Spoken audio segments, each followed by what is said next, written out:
Nós vamos falar hoje, então, nessa nona aula, de Colossenses capítulo 3, do versículo 18 ao 25, e também capítulo 4, versículo 1, que é a continuação e o encerramento deste assunto de responsabilidade social e familiar, ok?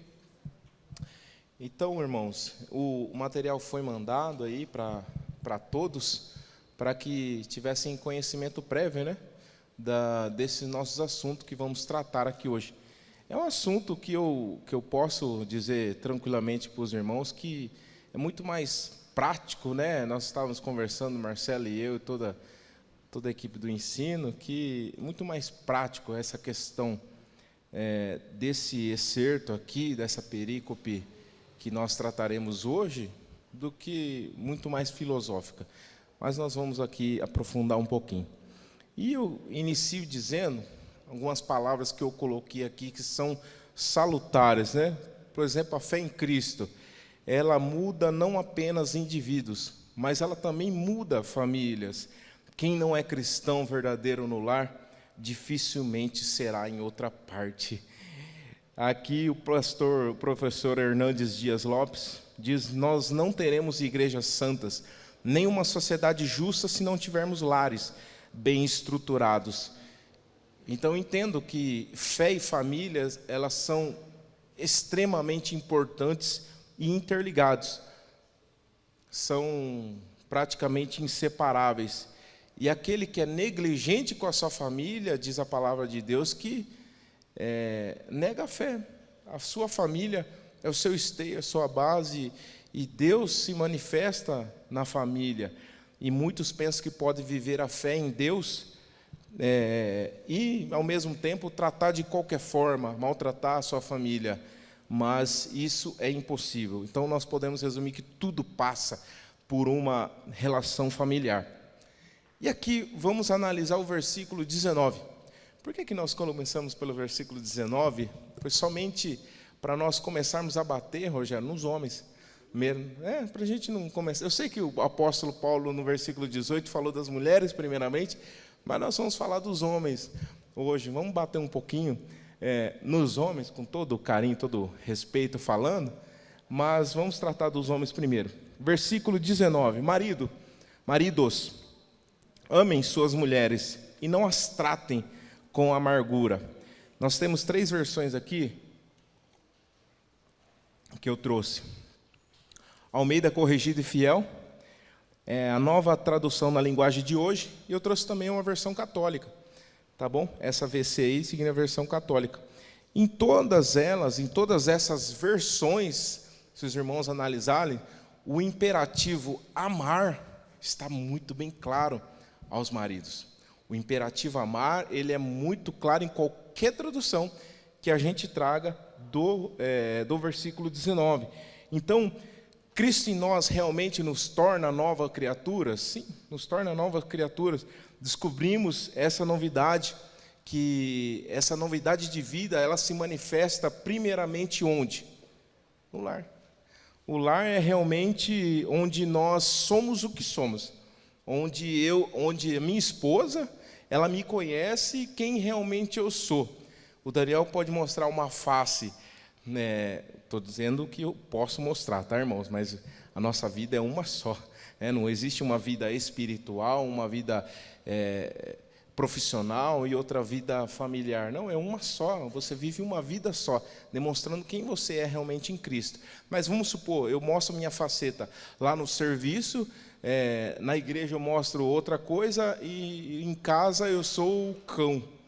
Então, tudo vai passar. Se você realmente não é cristão dentro do seu lar, você dificilmente vai ser em outra igreja. Por que eu dou um exemplo que no lar é onde nós tiramos as máscaras? Porque se eu venho aqui ministrar, igual eu estou ministrando essa aula hoje, e a minha esposa está lá no fundo, aí ela está lá, né? Ah, fariseu, está falando, né? Está falando de tratar bem a esposa, de amar, né? Quero ver você fazer isso em casa. Mas é a mais pura verdade. Se eu não tratasse ela da forma como ela deve ser tratada, como a Bíblia me ensina para que ela seja tratada. Esse código familiar, ele faz parte, o código familiar, só que uma explicação, o Douglas Mulken trata disso aí, e esse código familiar, ele inicia lá no versículo 18 e vai até as exortações finais aí que ele dá para o patrão, tá? No 4 e versículo 1. Então, faz parte dessas exortações éticas. Paulo aqui, ele deixa claro que nós fomos partes agora de uma nova humanidade. Nós vivemos numa nova sociedade em Cristo, mas essa nova sociedade em Cristo não significa em nenhum momento a relação das nossas, a extinção da relação familiar, pai e filho, marido e mulher, patrão e empregado, até mesmo a sua sogra, tá? Então você tem que tratar ela bem, e Paulo vai trazer isso aí para a gente, e a gente entende no conjunto que você deve ser essa boa pessoa que sua família espera. Mas aqui, desse versículo 19, a primeira coisa que a gente extrai é que o dever de amar pertence ao homem, e amar não significa sentir algo, significa realmente doar-se, sabe? Deus ordenou para os maridos amarem, Deus ordenou. Ele não pediu para vocês, Rogério, você puder aí, ama a Josi. Não, ele determinou para você casou, meu filho, agora tu ama. Independente se ela ela não está num dia legal, você vai amar, entendeu? Ama. E amar significa um cuidado integral, que nós vamos ver. Vamos fazer uma intertextualização aqui, Efésios 5, do 25 ao 29, eu deixei aqui para os irmãos também, está dizendo Paulo também: maridos, amem suas mulheres, assim como Cristo amou a igreja e entregou por si mesmo, para santificá-la, tendo-a purificado pelo lavar de águas mediante a palavra, e apresentá-la a si mesmo como igreja gloriosa, sem mancha, sem ruga ou coisa semelhante, mas santa e inculpável. Da mesma forma, olha só, os maridos devem amar as suas mulheres como a seus próprios corpos. Quem ama sua mulher, ama a si mesmo. Além do mais, ninguém jamais odiou seu próprio corpo. Antes o alimenta dele e cuida, como também Cristo faz com a igreja. Percebam a dimensão desse amor. Se a comparação do amor do marido, dessa entrega, desse amar, ele está referenciando Cristo, então vamos lembrar 1 de João 4,19. Ele nos amou primeiro. Ele nos amou primeiro. Agora nós vamos para Romanos 5, do 8 ao 10 também, que Cristo, é demonstrado aqui em palavras, que Cristo nos amou, demonstrou seu amor por nós, morrendo por nós, sendo nós ainda pecadores. Então entendam, homens, maridos, entendam a dimensão desse amor que você precisa ter, o tamanho desse amor que Cristo demonstrou pela igreja e que nós, maridos, precisamos demonstrar para as nossas esposas. Vamos lembrar que isso não significa que, assim, tenho que casar com um inimigo, mas significa que você, marido, deve amar a sua mulher, independente de um grande afeto ou recíproca dela todos os dias. Mesmo que ela não demonstre aquele afeto todos os dias que você espera, você deve amar. Porque é um imperativo para os maridos. E a gente pode também resumir assim: a sua mulher, a sua família, precisa realmente de um homem de verdade, um homem nos parâmetros que a palavra pede, amando, protegendo, cuidando, alimentando, sabe, de todas as formas. E essa grandiosidade desse amor é comparado a Jesus, que nós vimos como Jesus se entregou por nós e ama e cuida da sua igreja até hoje. Olha só, aqui tem um relato de Jeremiah Glick, daqui os irmãos leiam depois, né? O que foi um homem de verdade. Mas como será que Deus define um homem de verdade? Podemos dizer que é um homem tão seguro, tão forte, tão servo, que não somente está disposto a morrer pela sua família, mas também viver para servir ela. Não só morrer, mas viver para servir a sua família. Olha só, eu trouxe aqui 1 Pedro 3:7,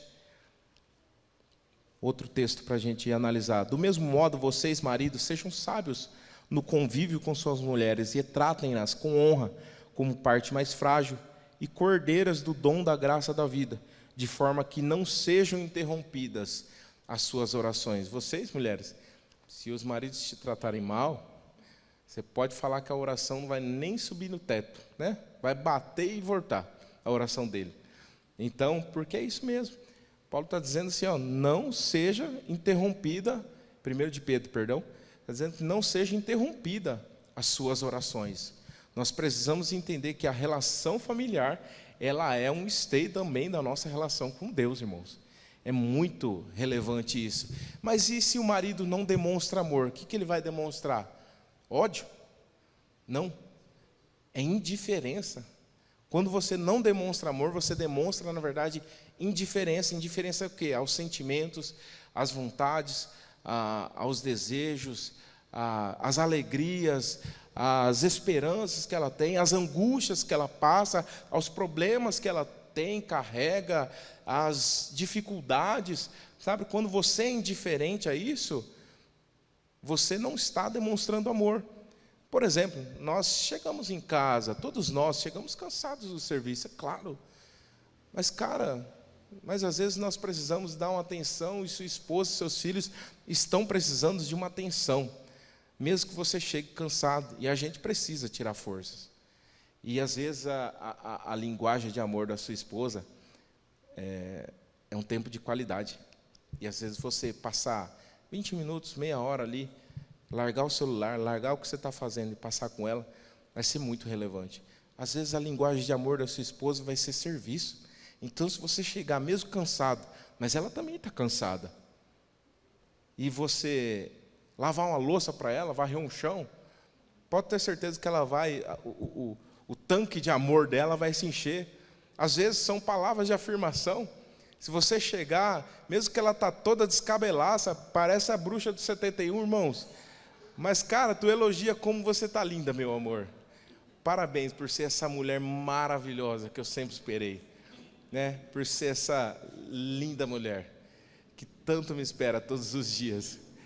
Às vezes a linguagem de amor da sua mulher pode ser presente. Então, se às vezes você passou para comprar um pão, você passou para comprar sei lá o quê, você lembrou dela, comprou um bombonzinho, ela vai encher o tanque dela de amor também.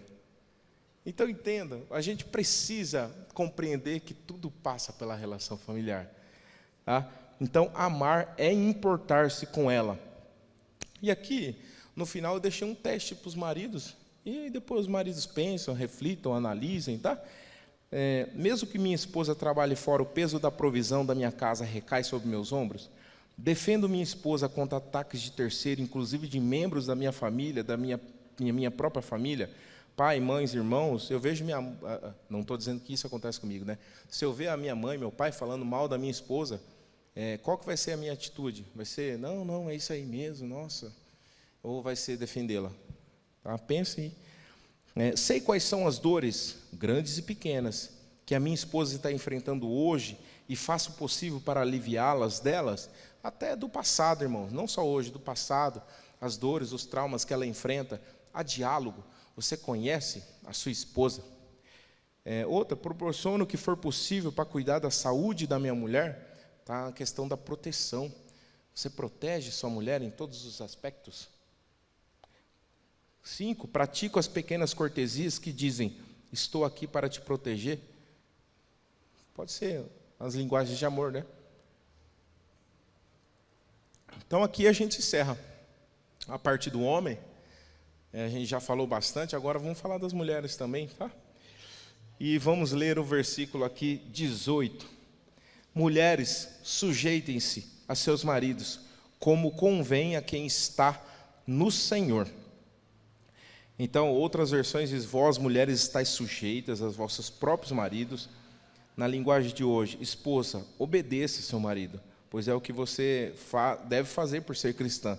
Na versão católica está: mulheres, sede submissas aos vossos maridos. Então, Deus pede ao homem que haja contrariamente à sua natureza egoísta, sim, soberba, pede que ele seja o líder amoroso do seu lar, para que ele possa viver para abençoar, para proteger o seu lar, para edificar, para cuidar, para santificar. E a gente descobriu que Deus pede algo sobrenatural na mulher também, qual seja a submissão ao seu próprio marido. Vou repetir aqui: submissão ao seu próprio marido. Então já cai por terra aquela questão que a gente pensa que a mulher deve ser submissa também em outras questões, por exemplo, dentro da igreja, o homem tem prioridade, dentro de outras relações que não seja de marido e mulher, a mulher deve ser submissa. Não, irmãos, a palavra é muito clara que a mulher deve ser submissa ao seu marido. Na questão do governo do lar, nós vamos ver mais para frente aqui, tá?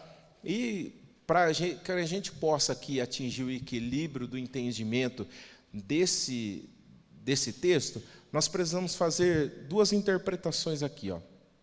A primeira, o Código Familiar, que em Colossenses, ele exorta as esposas a se submeterem, mas os filhos e os escravos a obedecer. Então, vejam bem, tem uma diferença dessas palavras, tá? A sujeição está numa categoria diferente, muito menos autoritária do que a questão de obedecer. Que a obediência, ela não implica você questionar, ela não implica você debater, obedecer e pronto, acabou, porque você está numa relação hierárquica de subordinação ali. Mas a questão aqui, a sujeição é uma disposição voluntária em reconhecer e se colocar sob a liderança de outro, tá? No caso da esposa. Mas é Deus quem permanece no topo dessa relação. Às vezes, você, mulher, vai desobedecer o seu marido, mesmo a esposa sendo cristã.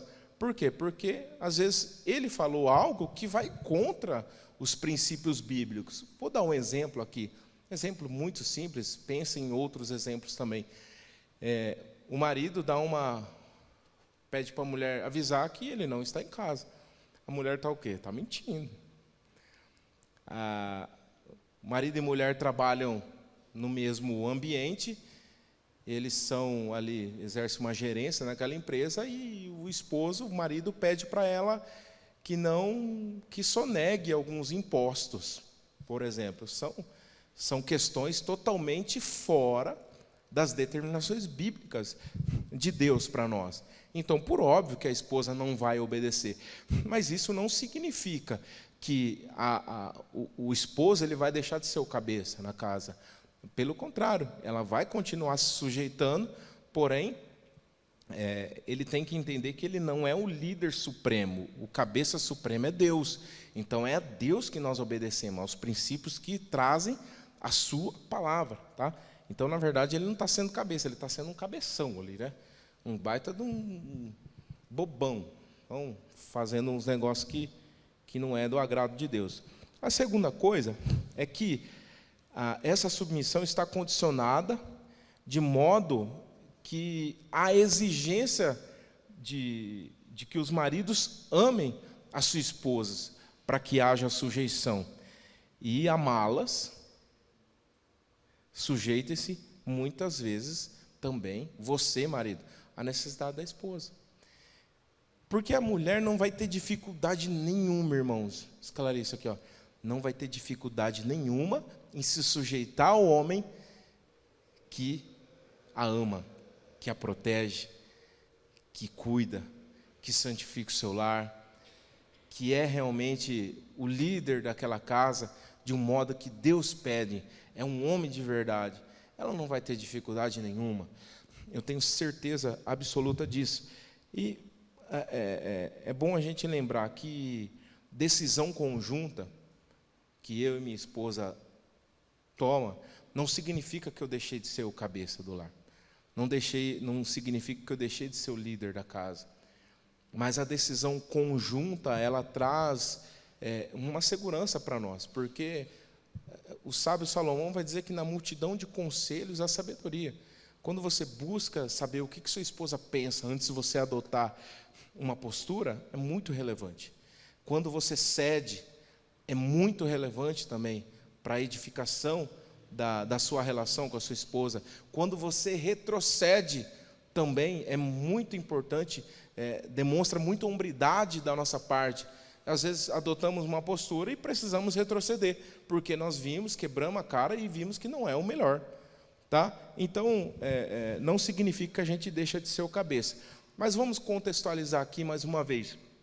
Antes dessa palavra de Paulo, antes desse código familiar, Gênesis 2,18 estava dizendo para a gente o próprio Deus: não é bom que o homem esteja só, por isso que eu lhe farei alguém que o auxilie, o corresponde. Então, isso já traz uma grande importância da mulher nesse papel familiar. Tá? Assim fica claro que Deus estava deixando claro ao homem que ele não teria capacidade para fazer tudo sozinho e precisaria de alguém para ajudar. Olha lá, Provérbios 14:1. A mulher sábia edifica sua casa, mas com as próprias mãos a insensata derruba. E apesar da cultura judaica estar trazendo essa prevalência da figura masculina, né? Essa proeminência, essa exaltação acima da mulher, acima dos direitos dela, Paulo vai trazer um protagonismo para elas. Paulo vai trazer, fazendo com que, apesar de seus deveres estarem explícitos, os deveres do marido também estavam ali. E ambos têm de exercer o seu papel na família. Ambos agora, com a mente de Cristo, ambos agora transformados por essa palavra, por essa verdade, transformados por Cristo, precisavam agora exercer o seu papel familiar. E aqui, eu trouxe Efésios 5, 22 ao 24, também intertextualizando para nós, depois os irmãos leiam. Então aqui a expressão cabeça é de liderança. É liderança. O homem exerce a liderança em relação ao governo da sua família. Então, em relação ao governo da sua família, o homem exerce essa liderança, sim. Mas, cara, vamos também trazer exemplos práticos aqui. Não significa que o homem é o cabeça supremo, como nós falamos.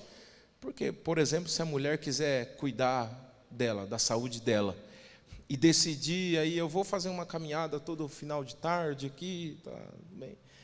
Pode o marido querer proibir algo nesse tipo?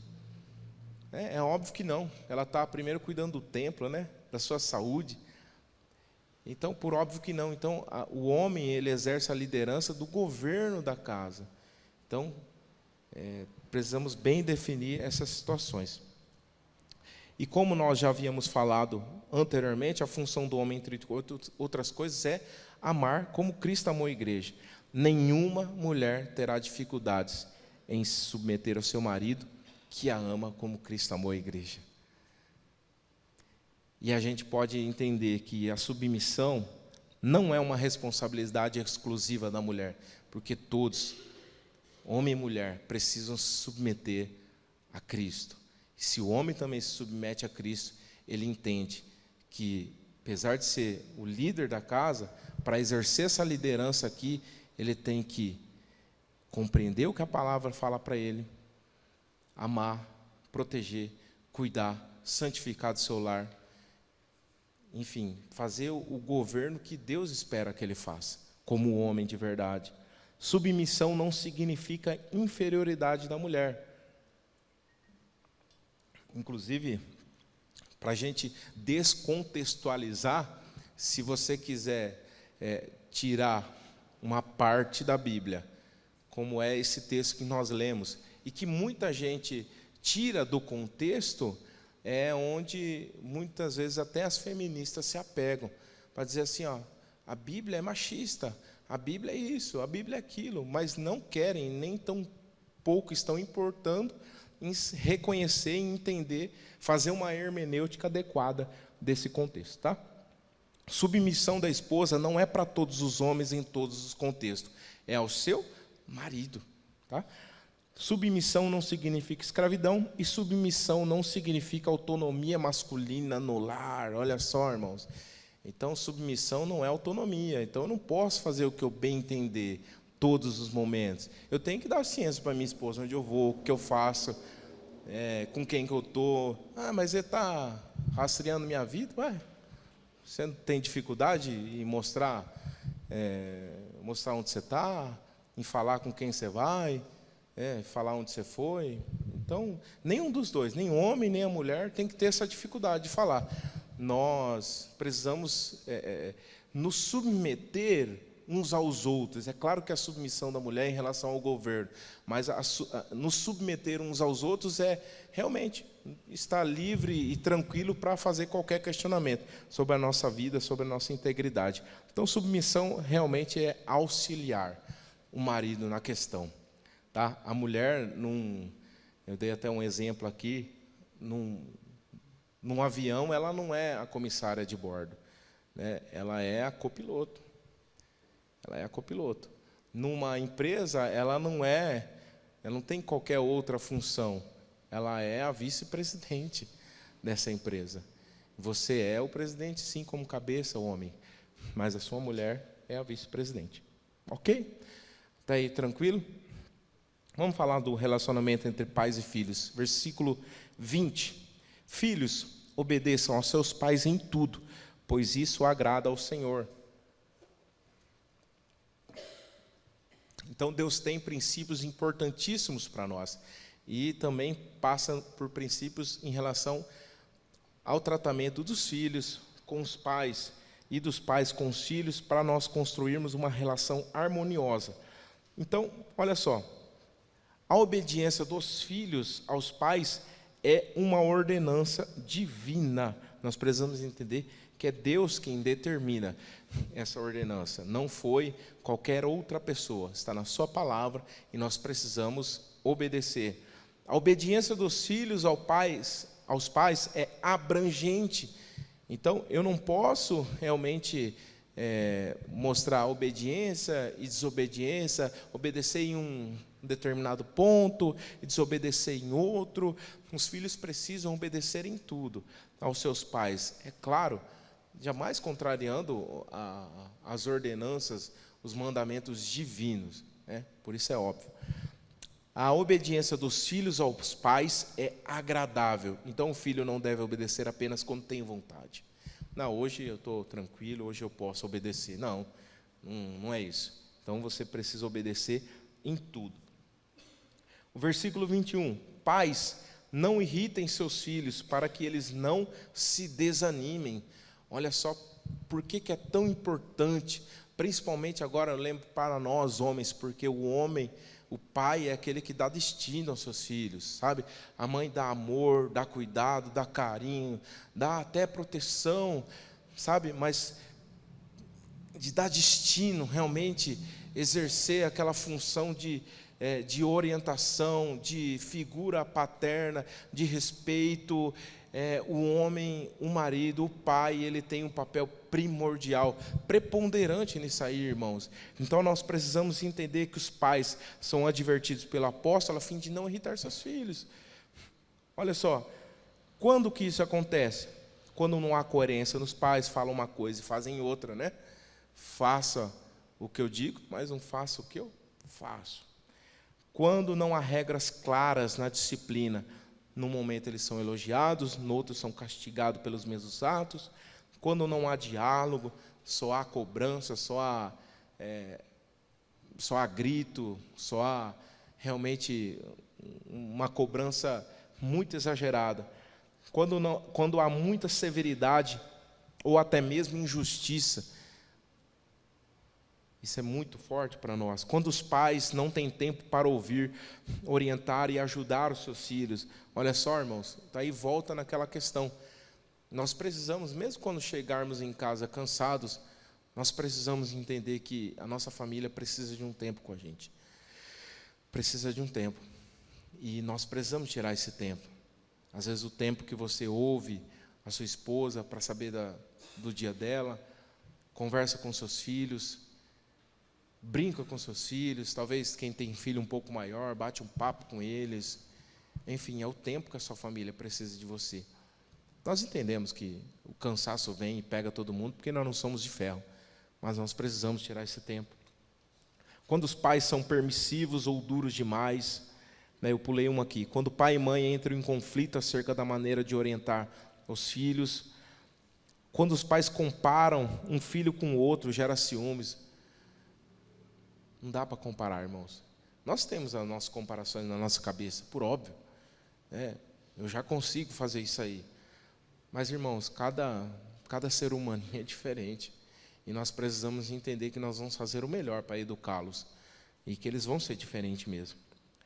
Então, quando os pais brigam, os pais que irritam os filhos pecam contra Deus. Os filhos irritados são filhos desanimados e que ficam expostos aos ataques de Satanás e do mundo. Nós precisamos dosar disciplina e encorajamento. Tá? Tem que haver um equilíbrio entre os dois. Tá?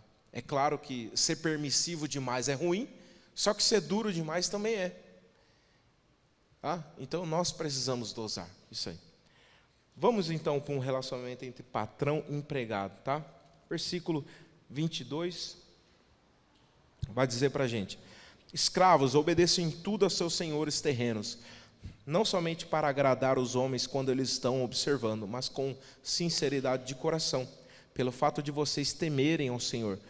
Tudo que fizerem, façam de todo o coração como para o Senhor, não para os homens, sabendo que receberão do Senhor a recompensa da herança. É a Cristo, o Senhor, que vocês estão servindo.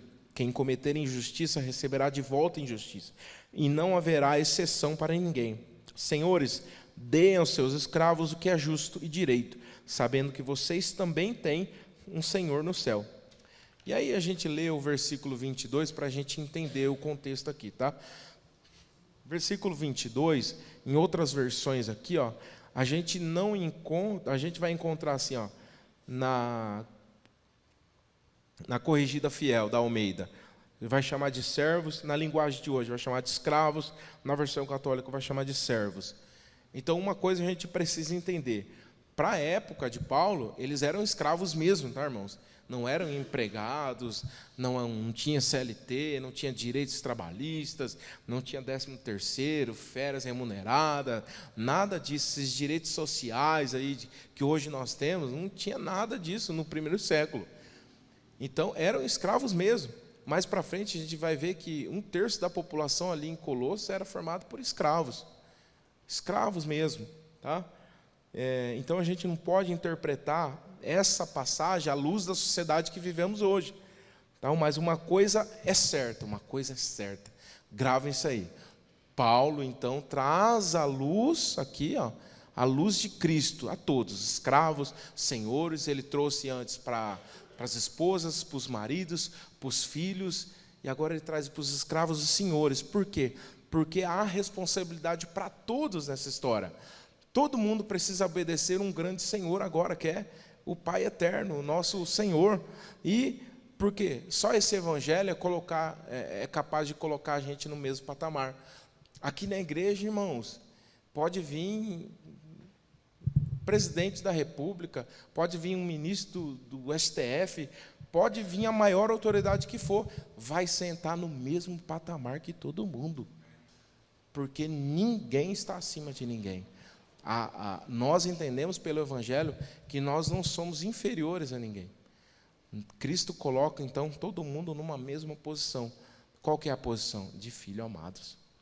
Essa é a nossa posição em Cristo, de filho amados. Tá? Então, era realmente um texto revolucionário para a época. Por quê? Porque nessa sociedade nova que estava surgindo, que é a igreja, todos agora são iguais em Cristo. Estava sendo revolucionário por quê? Porque a escravidão era aceita, tá?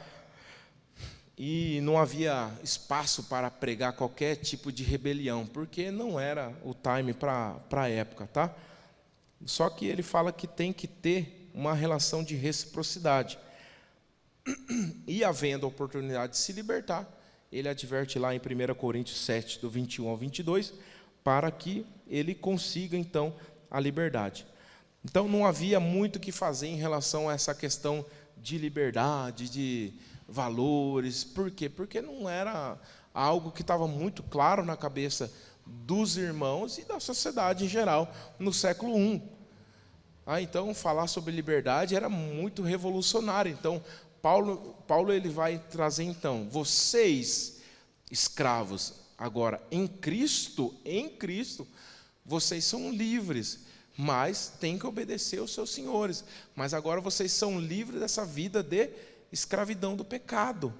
Vocês são livres em Cristo, uma nova vida vocês têm. E vocês, senhores, por mais que são senhores, vocês são escravos também, mas de Cristo. Vocês precisam obedecer a um grande Senhor que está no céu, que é Cristo. Tá?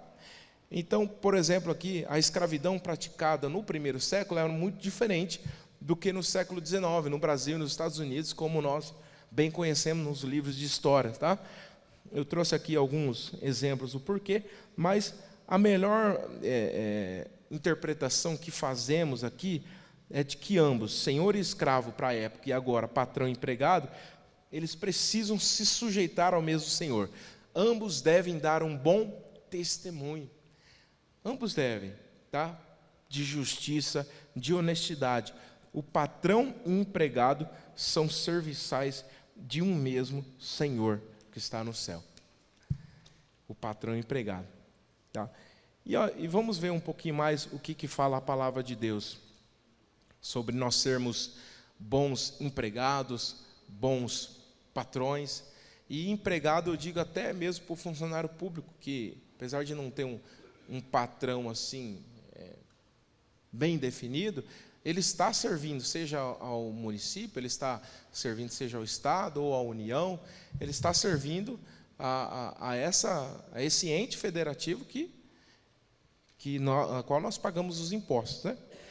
Então, eu dei aqui alguns exemplos. Né? O que nós precisamos aqui?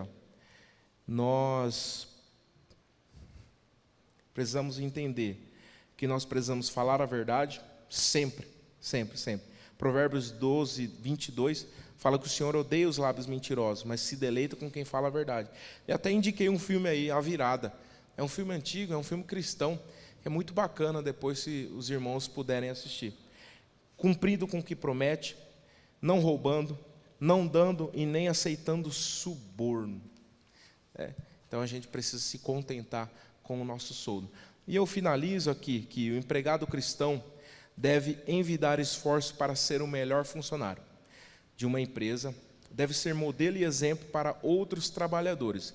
Seu bom nome vale mais do que riquezas. Ele trafega do campo para o templo com a mesma devoção. Toda a sua lida, todo o seu trabalho, tá, é litúrgica, pois faz do seu trabalho um tributo de glória ao Senhor. Amém? Então nós precisamos entender que toda essa relação de pai, de filhos, de pais, né? De filhos, de marido, de esposa, de patrão, empregado, tudo passa pelo senhorio de Cristo. E nós precisamos nos submeter.